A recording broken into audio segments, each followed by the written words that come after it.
कर्मचारियों का अल्टीमेटम। 30 सितंबर तक यूपीएस का गजट नहीं तो होगा महाआंदोलन। 26 को करेंगे विरोध प्रदर्शन। National mission for old pension scheme Bharat के राष्ट्रीय अध्यक्ष डॉक्टर मनजीत सिंह पटेल ने बताया, 30 सितंबर तक अगर यूपीएस का गजट नहीं आता है तो नई दिल्ली के जंतर मंतर पर यूपीएस एनपीएस के विरोध में महाआंदोलन होगा। केंद्र सरकार द्वारा एनपीएस में सुधार कर लाई गई यूनिफाइड पेंशन स्कीम यूपीएस लागू करने की घोषणा से सरकारी कर्मचारी संतुष्ट नहीं है। अभी तक यूपीएस का गजट भी नहीं आया है। फिलहाल केंद्र सरकार ने यूपीएस की जो खूबियां गिनाई है वे कर्मचारियों को रास नहीं आ रही है। पुरानी पेंशन व्यवस्था में यदि कोई कर्मचारी स्वैच्छिक सेवानिवृत्ति लेता है तो उसकी पेंशन सेवानिवृत्ति की तिथि से ही शुरू कर दी जाती है, लेकिन अब यूपीएस में उसे 60 वर्ष के बाद पेंशन देने की बात कही गई है। मतलब कोई कर्मचारी 45 साल में वीआरएस लेता है तो उसे 15 साल तक पेंशन मिलने का इंतजार करना होगा। National mission for old pension scheme Bharat के राष्ट्रीय अध्यक्ष डॉक्टर मनजीत सिंह पटेल ने बताया, 30 सितंबर तक अगर यूपीएस का गजट नहीं आता है तो नई दिल्ली के जंतर मंतर पर यूपीएस एनपीएस के विरोध में महाआंदोलन होगा।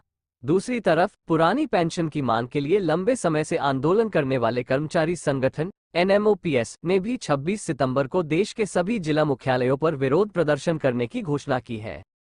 बता दें कि पुरानी पेंशन बहाली को लेकर विभिन्न कर्मचारी संगठन अपने अपने तरीके से विरोध जता रहे हैं। कई कर्मचारी संगठन ऐसे भी हैं जो यूपीएस का नोटिफिकेशन आने का इंतजार कर रहे हैं। नोटिफिकेशन में अगर कर्मचारियों के हितों की बात नहीं हुई तो दोबारा से ओपीएस की मांग को लेकर आंदोलन किया जाएगा। मनजीत पटेल के मुताबिक इस संबंध में केंद्र सरकार को अल्टीमेटम दिया गया है। 30 सितंबर तक अगर यूपीएस का गजट नोटिफिकेशन नहीं आया तो बड़ा आंदोलन शुरू कर दिया जाएगा। इस आंदोलन में ओपीएस के अलावा 8वें वेतन आयोग के गठन की मांग भी शामिल की जाएगी।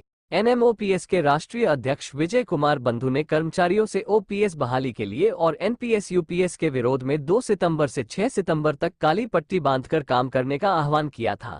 अब उन्होंने 26 सितंबर को देश के सभी जिला मुख्यालयों पर विरोध प्रदर्शन करने की घोषणा कर दी है। आप भी अपनी प्रतिक्रिया जरूर व्यक्त कीजिए। नई पेंशन योजना सही है या ओपीएस? केंद्र एवं राज्यों के कई बड़े कर्मचारी संगठनों ने यूपीएस को छलावा करार दिया है। यूपीएस बनाम ओपीएस के इस दंगल में सरकार के पक्ष में कम तो उसके खिलाफ ज्यादा कर्मचारी संगठन है। पीएम की बैठक में शामिल confederation of central government employees and workers के अध्यक्ष रूपक सरकार कह चुके हैं कि ओपीएस का संघर्ष खत्म नहीं हुआ है। अभी हम यूपीएस का विस्तृत नोटिफिकेशन आने का इंतजार कर रहे हैं। बहुत सी बातें अभी क्लियर नहीं है। ऐसा नहीं है कि सब खत्म हो गया। कई मुद्दों पर अभी तस्वीर साफ होनी बाकी है। नोटिफिकेशन में बहुत सी बातें क्लियर होंगी। इस बीच ओपीएस की मांग जारी रहेगी। कुछ दिन बाद कन्फेडरेशन की बैठक होगी। उसके उपरांत जेसीएम की बैठक बुलाई जाएगी। अगली कड़ी में सरकार से बातचीत करेंगे। कन्फेडरेशन के महासचिव एसबी यादव का कहना कि पीएम की बैठक से पहले हमारा स्टैंड क्लियर था। सरकारी कर्मचारियों को पुरानी पेंशन बहाली ही चाहिए। कर्मचारियों को नई पेंशन योजना यूपीएस तो कतई मंजूर नहीं है। महाराष्ट्र में लंबे समय से ओपीएस की लड़ाई लड़ने वाले महाराष्ट्र राज्य जूनी पेंशन संगठन के राज्य सोशल मीडिया प्रमुख विनायक चौथे कहते हैं, ओपीएस की लड़ाई खत्म नहीं हुई है। हमारा संगठन एनएमओपीएस के तहत अपना संघर्ष जारी रखेगा। भले ही महाराष्ट्र सरकार यूपीएस लागू करने की बात कह रही है, लेकिन कर्मचारियों को ये स्कीम मंजूर नहीं है।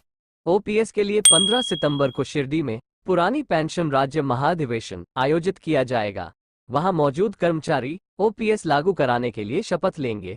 उस आयोजन में राजनीतिक दलों के प्रतिनिधियों को भी बुलाया जाएगा। ओपीएस पर उनकी राय या स्टैंड पूछेंगे।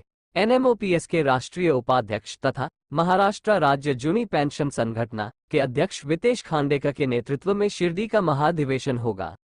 आप भी अपनी प्रतिक्रिया जरूर व्यक्त कीजिए। नई पेंशन योजना सही है या ओपीएस? अभी के लिए बस इतना ही। आगे भी ऐसे ही अपडेट आपको देते रहेंगे। आपको भी पाने के लिए हमारे YouTube चैनल अमेजिंग न्यूज को सब्सक्राइब करें और बेल आइकन पर क्लिक करें ताकि हमारे वीडियो आप तक सबसे पहले पहुंचे। जल्दी मिलते हैं नए वीडियो के साथ। तब तक के लिए नमस्कार।